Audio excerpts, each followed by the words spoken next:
back in 2015, according to this piece, there were 80 of them.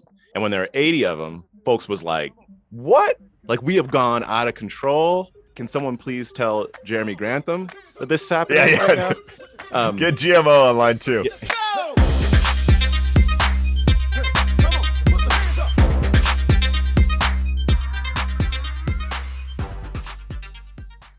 This podcast contains the arguably witty banter of two friends, Skippy and Doogles, that like to debate about investing. The content is intended to be entertaining and for informational purposes only, not investment advice. You should do your own research and consult a financial professional before using any of the information in this podcast, and especially before investing. There he is. Oh, you got a Twitter handle on your shirt. Life at PF Chang's? Is that a PF Chang's shirt? I know how you roll, man. Yeah. Gosh. Really like the PF Chang's. Who knew? I like all free shirts. How you doing, What's up, man? Good. Better now that I'm getting some Doogles time. Samesies. The year's going by quickly thus far. I mean, it's almost the end of January coming up here. Yeah, I mean, you started talking about volatility. My portfolio is having lots of fun over here. I don't even feel it. You feeling some heat or something? Probably. I check the portfolio relatively frequently. During times like this, I don't as much. I check the market. I check the market a lot, but it's not. I start to get ideas, and so like I don't want to get ideas. I don't get ideas about selling. I get ideas about buying. But so I don't quite check it as much. But I'm sure it's not in a good place. Let me show you. Speaking of ideas, man, I've mentioned both these on the show, and we don't give investment advice. We give research recommendations. Oh, man, I have some. What's the right emoji? Like, I'm pretty dang excited about the current valuations for Baba and Intel, man. They have struggled recently. I've been watching them for a long time, and like, they just keep getting cheaper. And I go, oh my goodness. So let me talk Baba for just 1 second. Charlie Munger and I share a lot of investment philosophies, but we very rarely share investment picks because he likes stuff that's more expensive than I'm comfortable. I mean, he's a value investor, but he's a quality company guy who is not buying deep value stuff. I would even say this is probably too much of an overstatement, but he buys semi-growth companies at value prices. Yeah, it's the great company at good price rather than the okay company at bargain basement prices. That whole evolution that happened that he really led Buffett to. Anyway, when it's one of Munger's picks that looks cheap enough for me to get excited about, like that's a whole new, I'm not used to that world. That's Baba right now, man. It is dirt cheap. Yeah, I've like surpassed my my prescribed Baba allocation. And that one's I gotta, that's where I start to get ideas too. That's not even like my model portfolio, but I'm like, it's so tasty. It's like I'm on the side of a plexiglass window looking at like a nice seitan set of wings, because I'm vegetarian. But I can't quite get to them. It's like the Yard House is right there. Well, folks, I mean, if you're looking for something to do this week, again, Doogles, you're probably right. I don't need any ideas at this point, but I just watched it. I watched that thing. I had like 3 target prices. The last was 112. And 112 was like, it's never going to get there, but if it does, get excited. And it got there this week, and I was like, oh my goodness, I'm excited. So let's shift gears. Let's go to listener mail. We got listener mail from Kyle, who's a multiple-time emailer, and we appreciate that greatly. This is about cars and supply chains and everything else. It's a great article the Wall Street Journal had this week about the Maverick truck, which is a newer entry-level pickup that Ford has. Now, you'll remember that Ford, a couple of years back, got rid of basically all their cars except for the Mustang because the profit margins were either basically zero or they're losing money on it. But what's happened is the entry-level car market has disappeared for your average American. Like, it just doesn't exist. It's all about SUVs and everything else. So they have this cheaper option, Maverick, and they had to turn off pre-orders for this thing because they can't make it fast enough because the demand is so great. Wow. Here's the stat that just blows my mind from this, and we don't have to talk about anything more than this. The number of weeks of income needed to purchase a new vehicle hit a high of 43 on average in December. meaning your average person to buy a new car would have to spend 43 weeks of salary to buy the thing. Now, typically it's financed over 5 years? I mean, you're approaching 20% of someone's salary to buy a new car. That's outrageous. Like 10 months of income? Yeah. It's outrageous. Yeah, yeah. I mean, that's fully prohibitive. Or if it's not prohibitive, it should be. Like that's another overstretching type situation. It's absolutely prohibitive. I think some people might not realize it. It gets buried in I have this monthly payment for whatever. That average monthly payment is up nearly 20% from December to $688. I thought you had to buy a Mercedes or something, or a Tesla to have an average monthly payment of $700, but I don't buy new cars. So I'm just disconnected from this market. You fly across the country to buy old cars. Yeah. Like that breakdown that I got to take to the shop on day one, pretty much. Anyway, good news. One of your stock picks could actually help you to get there. So yeah, there we go. I could get some towing. There we go. It's a pretty quality article. It's one of those I looked past the headline 5 times because I was like, who wants to read about affordable trucks? But there's some tidbits in there that are fascinating. And then there's one other thing I got to type from last week, Doogles. You sent me that Goldman piece piloting through, where they claimed mean reversion was not happening anymore. And I read it. I did a deep dive. Let's just say they have a sentence in there that says there's a 26% chance that Shiller Cape is mean reverting, and a 74% chance that it's not at current valuations. Their conclusion for this mean reversion thing basically says we're at a highly elevated point and it hasn't mean reverted yet. It's hot garbage. Well, I mean, so now I know. I didn't fully appreciate it last week that you were just trying to get me riled up. Oh, and yeah. I so appreciate that. Like in retrospect, I'm so thankful that, but at the time, I was really flustered. I was really like, I know a lot of people that work at Goldman Sachs. They're smart people. I was like, what's going on here? It's hogwash, as I like to say. It is. I like to get you riled up. It's a lot of fun. It's a heck of a lot of fun for me. Way smarter than I realized. All right. Fishbowl diving time. There was this Farnam Street piece that I enjoyed that came out recently. Playing on hard mode. So you're a video game person? ? Historically. I mean, I'll try. I'll pretend to be. Well, so the idea of playing on hard mode is back in the day, I don't know if video games are still this way, but you could select different modes in which you play. So you're like, if you're a beginner and you're starting off, you're like, I'm going to play easy, then I'm going to play medium, then I'll play hard, right? And the game gets harder and harder, right? But you're going. The point of the title here was they're saying that oftentimes people will put themselves in situations where they are playing in hard mode, maybe even definitely unnecessarily, but maybe even unintentionally in their own life. And so there's this Sun Tzu quote. You ever read Art of War? No, I really need to though. Oh, you got to. It's real short too. I would recommend it. It's not an annual read for me, but it's probably like every 3 years type things. Like I'll pick it up. So there's this quote they put in there that's every battle is won before it's ever fought. Sun Tzu. You can kind of get the gist of it. So it's like, but the way that they talked about this in there is that we end up again putting ourselves in these situations like borrowing too much money, right? Sometimes we're being penny wise, pound foolish when we rush in to do the cheap option. Like someone's like, I think the example they gave was I need a lawyer, and this lawyer is $500 a month, but now I'm going to pay for the $200 lawyer a month, and you end up getting 3 of them because they keep making mistakes, right? And so you end up paying $600. So it's just we keep putting ourselves in situations like this. I think it's an interesting concept. I think it's a real concept. And as I was abstracting it out, it's like when in investing, I think this is also an important concept, and especially at times where things start not to go so well, which for some people is their portfolios right now, right? There are many strategies or thought processes that people start to implement, start to think about at times like this, like how do I hedge? How do I exit? How do I profit? Right? ... And it's not that those are bad inherently. I think it's kind of like we said last week. You should just know what the heck you're doing. Yeah. And oftentimes, I think what's not asked during those times is the question of how do I make sure that whatever's bad right now is only as bad as it needs to be and not any worse, right? Yeah. And sometimes as bad as it needs to be is just let it be, right? As my good friend, the Beatles. I actually don't know the names of the people in there, so I'll just say it's one person. My good friend, the Beatles. One side is just like, let it be, right? So I'll pause, get your reaction.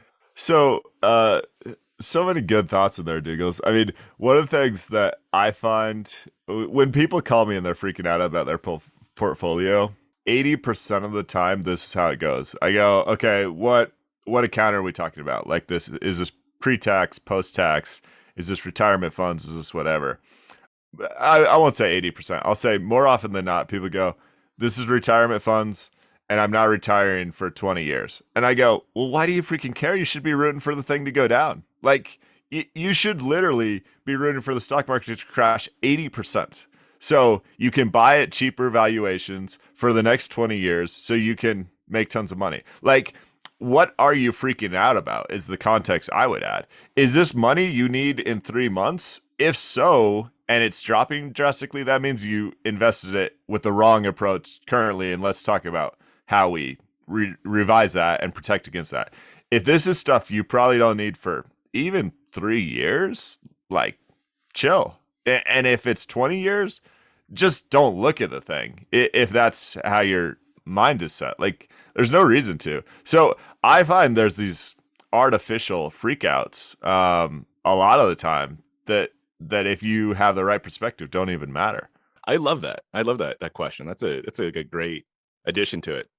And again, the point of me raising the other questions that people ask is not to say you shouldn't ask those. We talk about hedging and stuff all the time. We talk about all the time, like, right. And I think it's healthy, actually. I think, to have those combos, but it's the freak out, to use the phrase you just said. Like, when folks are like, oh no, it's going down, I need to hedge. Right. And then you start to say, like, how do I hedge, like, tomorrow? Like, I'm gonna dive into, whatever I'm doing tomorrow. That's different than, like, thinking it through, like, going deep, thinking about your own psychology, et cetera, et cetera. And I think your question, like, what are you freaking out about? What's your time frame? I think that's, like, incredibly important. And does it need to be worse than it actually would be anyway?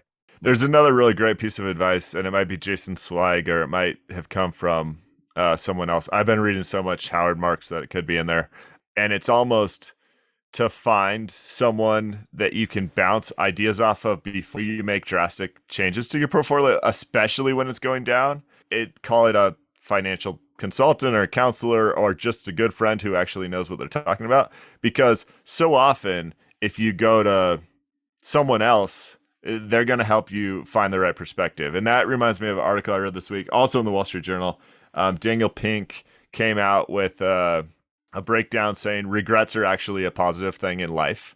But one of the things that he talks about there is, if you're trying to coach yourself or learn from a past mistake, if you can think of things as a rational third party rather than yourself, you find that your brain makes more sense. So you get caught up in your own emotions. You have to find a way to separate yourself from that, whether that's a friend or a colleague that can help you do that, like I use Doogles, or whether it's just separating yourself from the emotions of that situation. You're going to make a much better decision. Absolutely. And I think everyone can, maybe not everyone, but most people can relate to something even outside of investing where you do this. So, like, think about that for yourself to, like, understand the types of situations we're talking about. It's like where something that seems like it's going to be net negative is about to happen. And then you start to do all these other things, like, to make up for it. And it just turns out so much worse, right? People do it in relationships all the time. Oh, relationships is the perfect example. And Daniel Pink he says one of the questions you should ask yourself is, if a friend was in this situation, what you would advise them to do.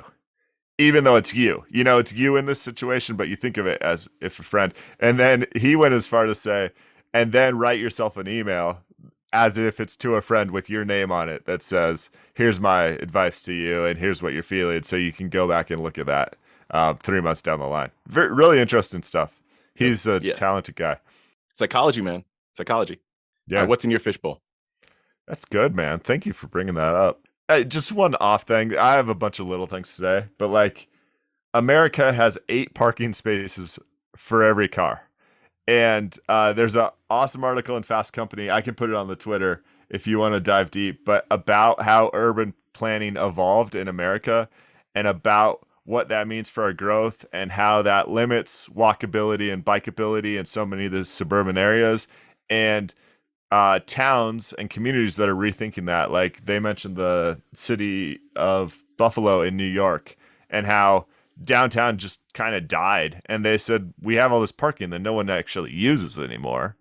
Can we build on top of it? So that's a really interesting thought experiment for me. If you look at the entire United States, they're saying about the area of West Virginia is just parking lots.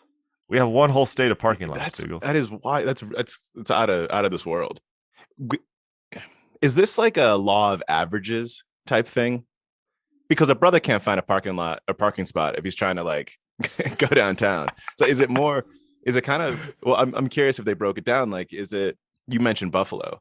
Is it that like Buffalo has 900 parking spots per car that's there, and New York City has -6, great question. Great question. They didn't go into those specifics, but generally urban planning codes across the nation kind of evolved together. And we said as a society, something like if you have 1,000 square feet, that means you need 3 parking spots for a certain type of convenience store. If you're a restaurant and you have 1,000 square feet, you might need 6 parking spots. It's like the fact that the problem you're relaying is the fact that when you're looking for that one parking spot that's in demand, there's 99% of all the parking spots across Kansas and Nevada and everywhere else that are completely vacant and probably get used one time a year. I mean, think of any of your suburban malls, right? When is the place where that parking lot is full? Maybe on December 23rd. Yeah, it's that's like 4 the days a only year. time. So there's so much excess capacity in the system. But this is also a chicken egg conversation, right? Until you maybe remove some of the excess parking, that would create a demand for more public transportation, more Ubers, more other means that are less car dependent. It would also increase population density, which would make things walkable, bikeable, which would it's just a cycle either way. And as America, it appears like we chose to go completely towards the more parking side of the coin. And it'd be nice if we pulled that back a little bit, in my eyes. I don't know where the happy medium is, but I think we're on the extreme right now. Yeah, we don't find happy mediums in this country. It's like it's not how we roll. I love what you said a few weeks back, that we are a country of excess, man. Like we find something to do and we do it. We're crazy about it. I'm gonna hit on. Can I grab onto that word excess and pull some accession? That's not a thing, out of the fishbowl. So I'm actually I'll double dip a little bit. One will just be a couple data points, and then I want to get your perspective on this by recent I mean a decade ago study. So a couple data points I'll mention is we mention sometimes but don't often as frequently talk about startups. But there was this piece in the New York Times called "It's All Just Wild: Tech Startups Reach a New Peak of Froth."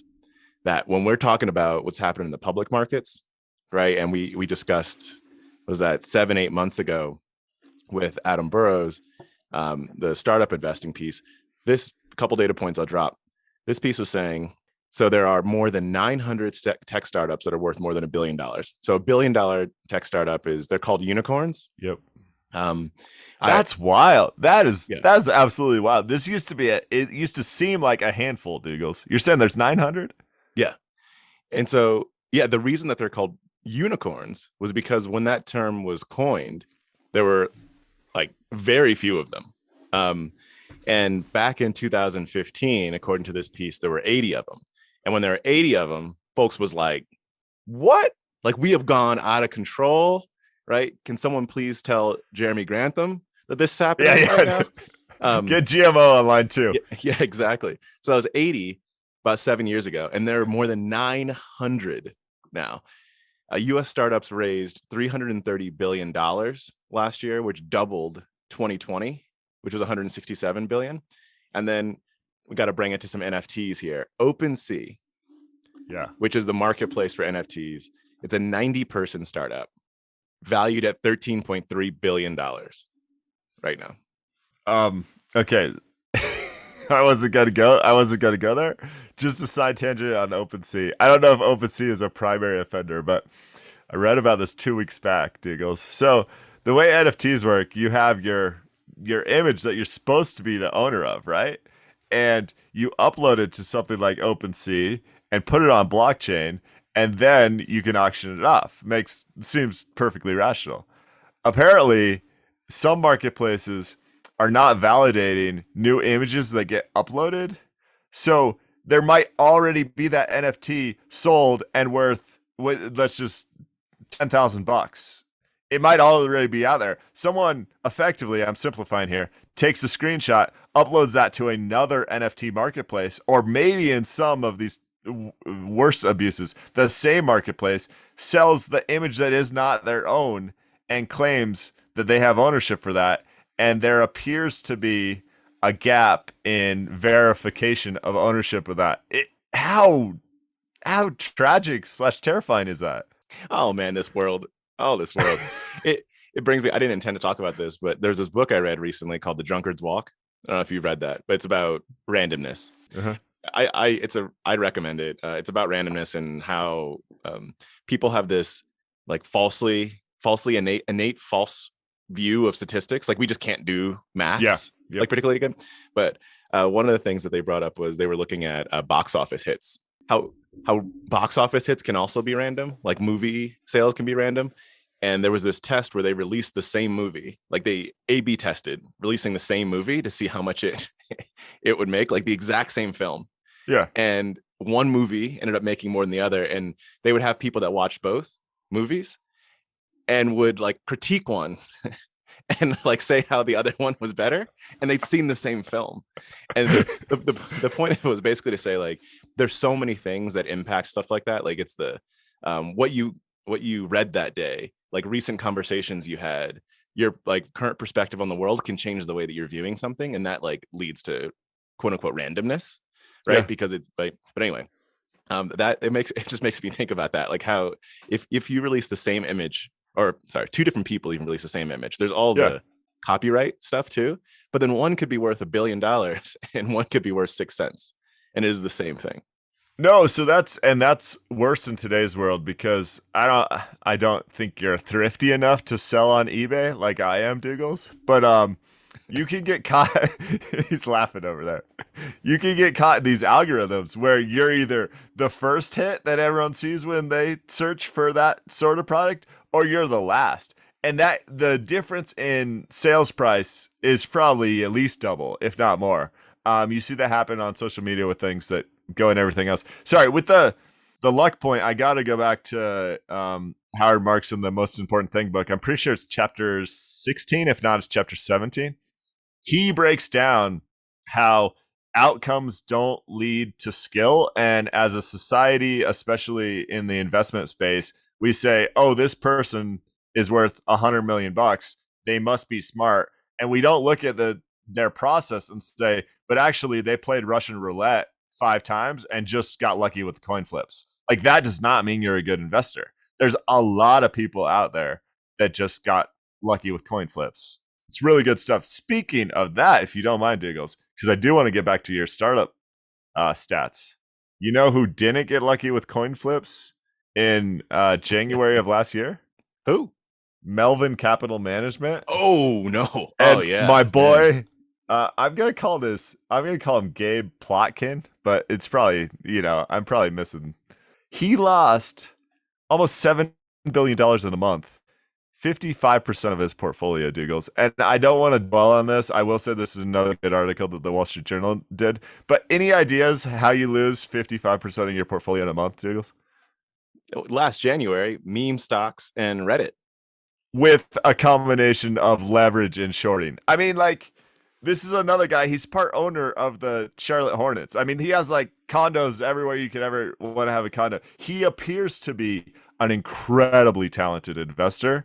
And so I just go back to the point that I end up over and over, which is like, but why all the leverage? Why are you making it riskier than it needs to be? It almost goes back to your Farnam Street article. Like, anyway, That's a good read. Let's get back to startups, because that's way more interesting. Yeah. Oh, that's actually enough on the startups. I just want to drop a couple hits there because we don't hit it very often. But can I talk about this study? Yeah. Okay. So this is excess, specifically around wealth inequality. We've talked about wealth inequality like a good amount here. It's at all-time highs. At the time of this study, the top 1% owned like half of stuff, right? So it's just a little bit of people owning a whole bunch of stuff. We've discussed this. We've discussed like why it's important, not just from a moral, social, ethical purpose. You could like take a stand, but also practically, it's hard for a society to stick around with excess levels of inequality because people naturally like get upset and dot. Yeah.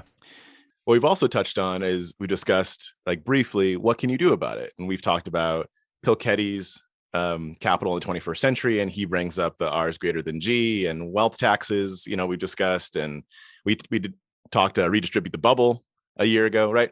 All kinds of things there.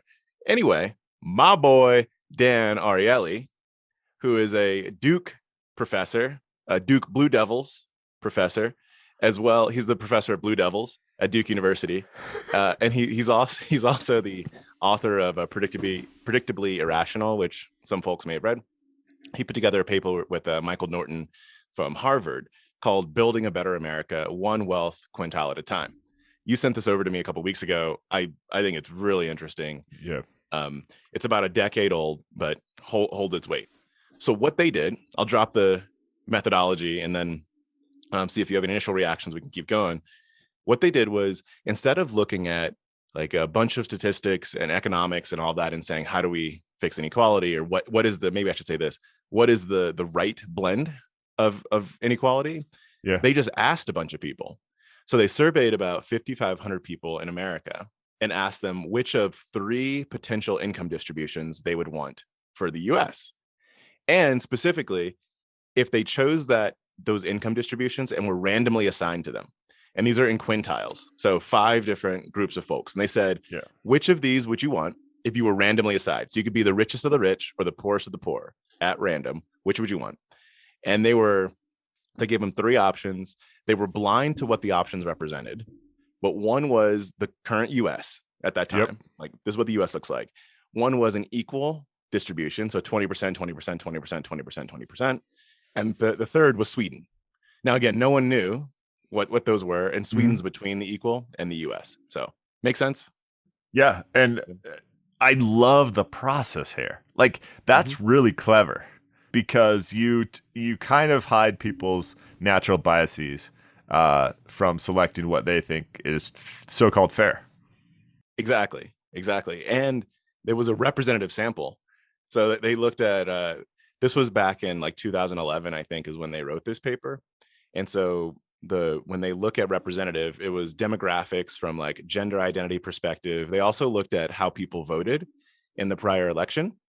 And it was basically the way that folks voted. So even from a political standpoint, it broke down to Bush-Kerry voters in the same way that the election came out. They looked at census data. So representative sample. So if you have the US, you have Sweden, and you have equal, what did Americans choose? So I didn't make it all the way through this, but I would guess they chose Sweden. They chose Sweden, and overwhelmingly. So, well, I'll say this: they overwhelmingly chose either Sweden or equal. Okay. So of the people that they surveyed here, 10% chose the breakdown that the US actually had. 90% chose either Sweden or equal. And of that 90%, it was almost half and half. So of the total, 47% chose Sweden, 43% chose equal. Add that up, you get 90%. But Sweden was the winner. And the way that do you want me to make like the libertarian Chicago school free market guy joke at this point?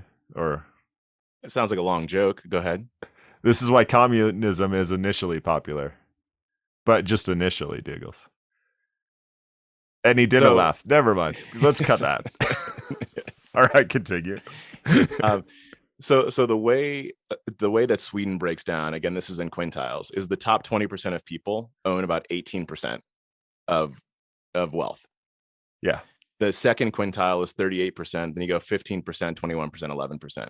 And so the tops and the bottoms are the two smallest, or among the two smallest there. Right. That's the way that Sweden breaks down, and that's what people said that they wanted. So then that was like the first thing they did, was they said, which of these do you want? The second thing they did, which I also think is interesting, is they asked, where do you think we are? So this is what you said that you want. Now, where do you think the US, where do you think the US actually is? Spoiler alert, no one knew. Like, no one knew actually where we were. This one changed a little bit though. So the other one, it was like no matter what political affiliation you had, where you kind of sat, people wanted Sweden, right? Or equal for the most part. This one, overwhelmingly, like if you take it in aggregate, people underestimated the amount of inequality in the US, but the wealthier someone was, the less they underestimated it. Kind of right. It was so it's like because they kind of see that in their day to day that they have privilege and opportunity that is not afforded to everyone. So that that kind of went typical, but regardless, everyone still had some level of underestimation. And so where the US was at this point when they did it was about 84% of wealth was owned by the top 20% of people. Okay. Where folks thought that we were was more like 55% of wealth was owned by the top 20% of people. So still not equal, but they thought it was less not equal. Well, and earlier you said about the top 1% owns about 50% of wealth. So people think the top 20% owns what actually the top 1% owns. Yeah, correct? Exactly. Yeah, that's a gosh. Yeah, and exactly. I understand that fallacy. Like that's one, it's really tough to wrap your head around the top 1% owning 50-ish% of all the wealth in this country. And then they were asked what their ideal would be. So this is not the blind way that they did before, but this is just, among their second task. And they said the top 20% would own about 30%. So in summary, of this second piece, people were saying like, we think it shouldn't be equal. Like if I take my actual situation, I don't think it should be equal, but I think it should be much more equal than it is today. And actually much more equal than I think it is today. And so like it's a compounding force. I think that it's less unequal, right? I think there's lower inequality than there is. And my ideal would be even less than that. So if you compare the ideal to the actual, it's a vast difference from where we are versus where people would want us to be. Well, and then it's my assumption, because as you mentioned, this great breakdown is like 10 years old, that wealth inequality is even worse today than it was at this time. I mean, gosh, I love this stuff. It's just so interesting to me. And clearly, everyone seems to say, well, let's say at least 90% of people surveyed for this piece of work seem to say that they want things to be closer to the Sweden model than the US model. The question is, Doogles, if they're willing to pay taxes like that. And I bet the answer is no. The answer is no. This is the not in my backyard thing, right? Yeah. NIMBY everywhere. Yeah.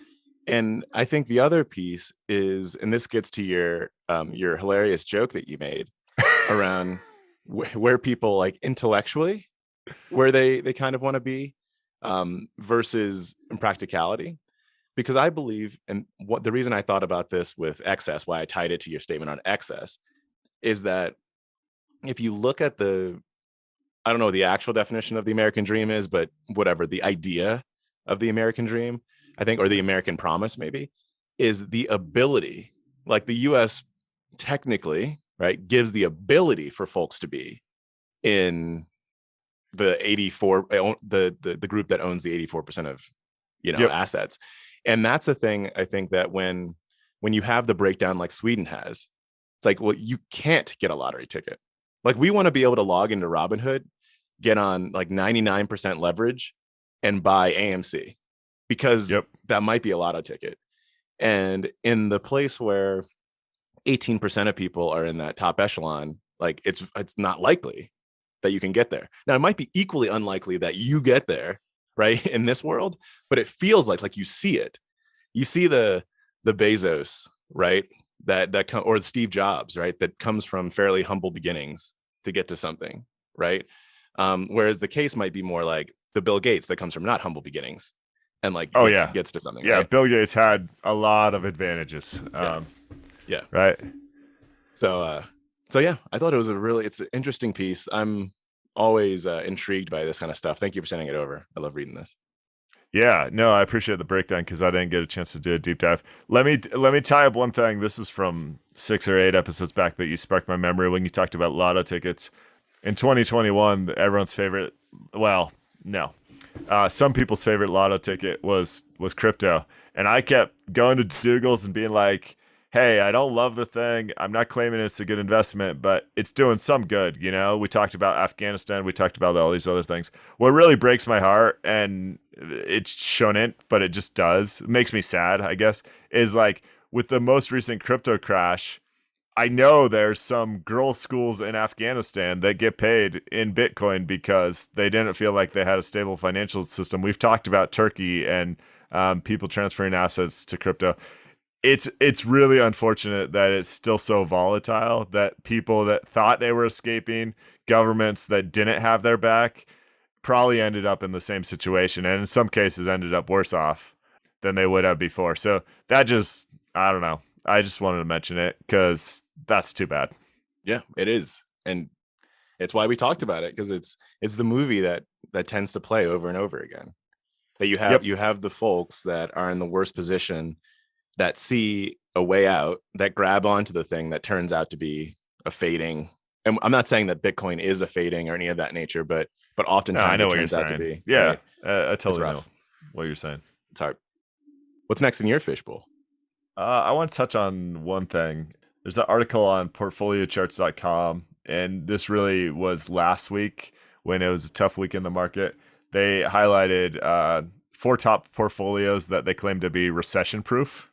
And I always like reading about this stuff. So they compared like 20 different portfolios and then said these 4 over the last 5 crashes have performed better than everything else. And we're talking about like in 1974, when the real drawdown of the total stock market was almost 35%, a portfolio called the permanent portfolio actually went up about 1%. A portfolio called the all seasons portfolio, which is based on Ray Dalio, only went down like 8%. So they break down all these things. And I don't want to dwell on it unless you find it interesting, but these are awesome, stable portfolios, or they were for the last 40 years when bonds went from 18% to 2%, you know, because they all have a heavy component of bonds. I get really you mean concerned. when the interest rates, you mean when bond interest rates? Yeah. Yeah. Thank you. Yeah. Yeah. I get really concerned about saying what happened in the last 40 years means it's going to work 5 years from now. I just don't necessarily think it's that simple, because we could see bond rates rising, which would mean bond prices go down.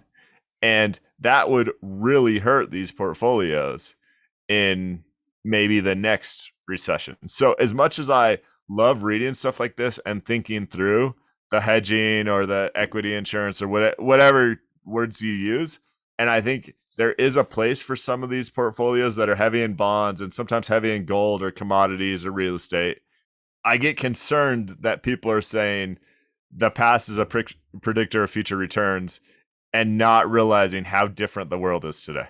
I'm glad you brought this up. I fully agree with it. And going back to the point that we talked about earlier, when people might rush into things like this because of the overly simplified thematic nature of it, like the permanent portfolio, 25% stocks, 25% bonds, 25% cash, 25% gold, right? Look at the situation that we're in right now. Who knows what's going to happen in the next year? But let's imagine stocks go down. Yep. Now let's imagine 7% inflation. Now let's imagine. So your cash is losing purchasing power like crazy. Exactly. Now let's imagine a rate raise. That's where you're going, right? Yeah, exactly. So now you have a situation where stocks are down, interest rates are up, therefore bonds are down. Long-term bonds specifically, especially, are down. High inflation, so cash is down. Question mark gold? Like, so it's a coin flip. Yeah. So if you believe in the permanent portfolio, maybe just buy gold. Like that's actually, because otherwise, I'm not saying to do that by any means. No, let's just go out of the way. Do not do that. There's no diversification in that. No, exactly.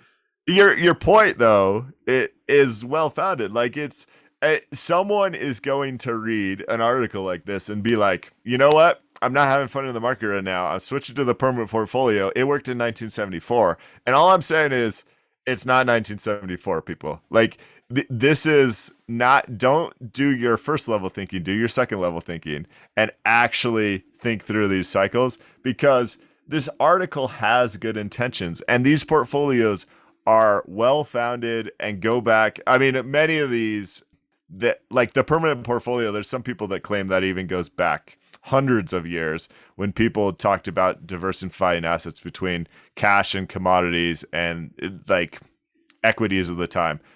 It's tried and true, but just don't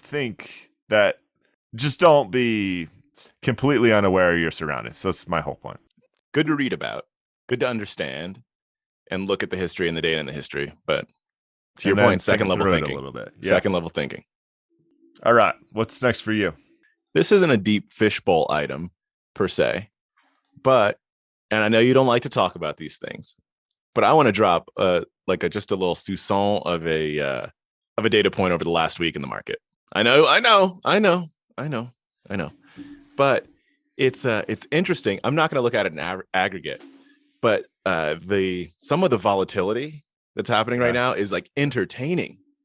Sorry, for some folks it's not entertaining. I don't mean like it's like if your portfolio is losing all its value and that's driving anxiety for you, that is not entertaining. I just mean from a like what the heck are people doing perspective.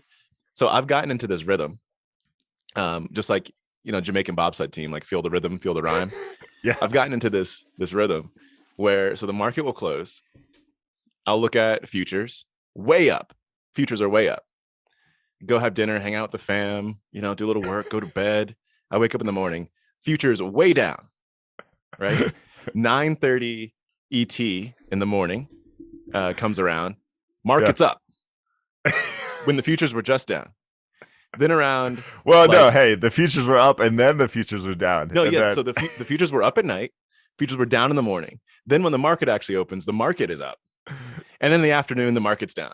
I'm like, how did all four market seasons occur at that point? I think it was last Monday, might have been Monday or Tuesday. It was like last Monday, the NASDAQ composite index, full NASDAQ, was down almost 5% during the day and ended up like a half a point up.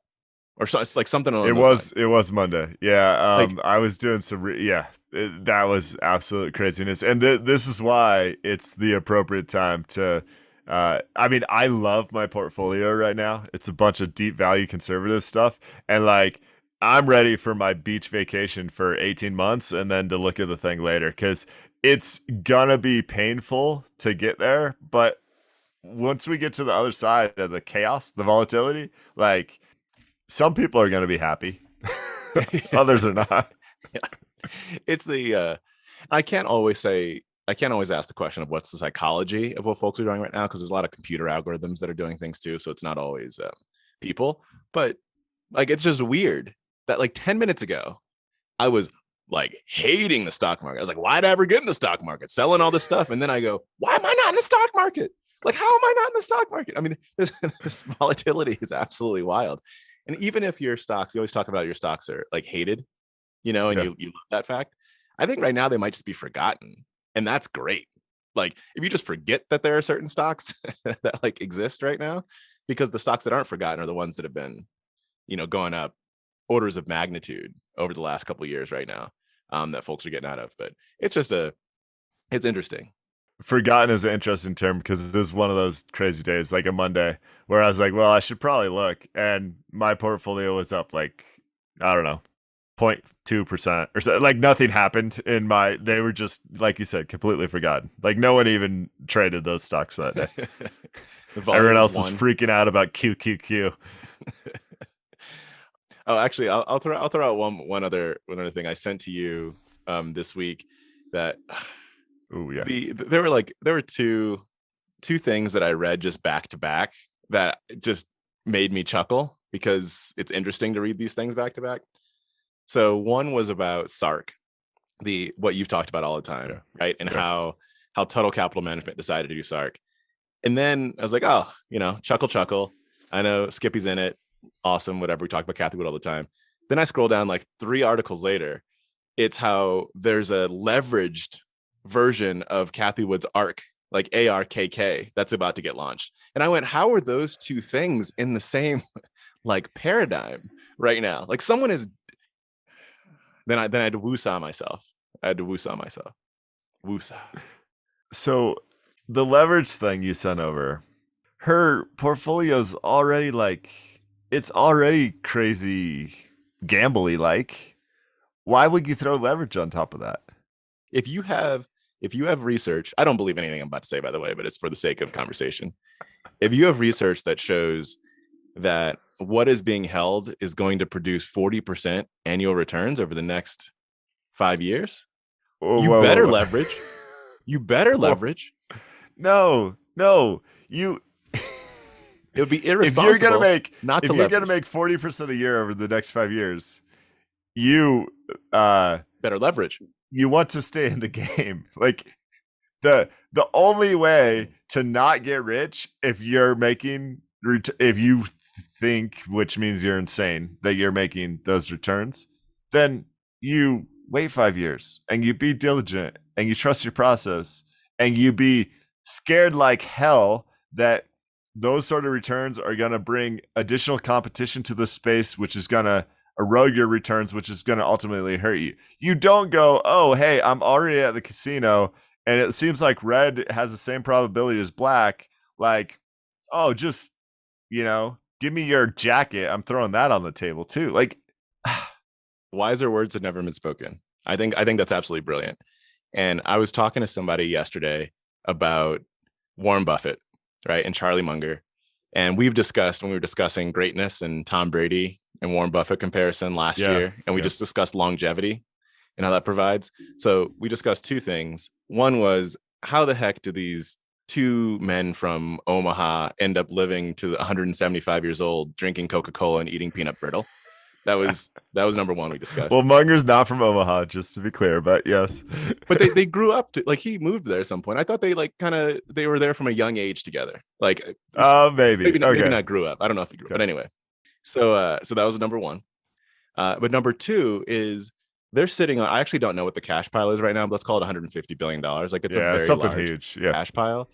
And you have everything that you just said, which I think is absolutely right. But you have people in the psychology where they're saying, how do we double down, triple down, leverage to get into this market right now?